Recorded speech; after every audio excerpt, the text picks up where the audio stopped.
చెప్పండి. గత 60 సంవత్సరాల నుండి బెదిరిపాడు గ్రామం, అయ్యవారిపల్లి గ్రామం నుండి రైతులు కొనుగోలు చేసినటువంటి భూమి ఆ రోజు కూడా ఆయన డిక్లరేషన్ ఇచ్చినటువంటి ప్రభుత్వంరావు కానీ, శ్రీనివాసరావు కానీ, రావు గారు కానీ,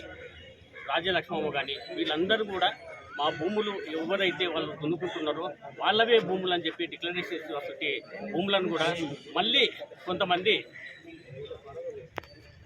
కొంతమంది అధికారులని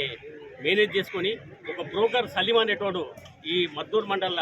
టీఆర్ఎస్ నాయకుడు, నేను కూడా టీఆర్ఎస్ పార్టీ, గతంలో ఎమ్మెల్యే గారు కూడా చెప్పిన అన్న వీళ్ళంతా పేదవాళ్ళు, వీళ్ళందరికీ న్యాయం చేయాలి, దళితులు బీసీలు చాలామంది ఉన్నారు, వీళ్ళందరికీ న్యాయం చేయాలని అంటే కూడా కొంతమంది రాజ్యలక్ష్మమ్మ పేరు మీద ఉన్నటువంటి భూమి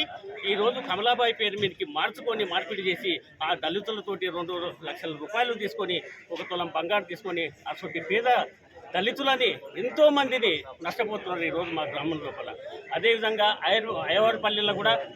కొన్ని రోజులకెళ్ళి సాదా బైనామా ప్రకారంగా ఉన్నటువంటి దాన్ని డిక్లరేషన్ చేసి ఈ భూములు దళితులవే బీసీలవే మేము అమ్మినమని చెప్పి అనంగా కూడా ఈరోజు కొంతమంది బ్రోకర్లు దళారులను పట్టుకొని ఈ సలీం అనేటోడు నేను పేద ప్రజల కోసం పనిచేస్తుంటే అరే బద్మాష్ ఈరోజు నా పైన భూములు కబ్జా చేస్తామని చెప్పి మా ఎమ్మెల్యే గారికి చెప్పడం జరుగుతుంది. ఎంతోమంది మంత్రుల నాయకులని అందరినీ కూడా పార్టీలో ఉన్న వాళ్ళని అనేక రకాలుగా ఇబ్బంది పెడుతున్నావు. అరే ఇప్పటికన్నా నీ అవినీతి వల్ల ఈరోజు ఎమ్మెల్యే గారు కూడా చేస్తామన్న ఎమ్మెల్యే గారు కూడా మేము ఫోన్ చేస్తే మా ప్రజలను స్పందించడం లేదు. ఇప్పటికైనా ఎమ్మెల్యే గారు మీరు చేస్తారని మాకు నమ్మకం ఉండి అధికారులని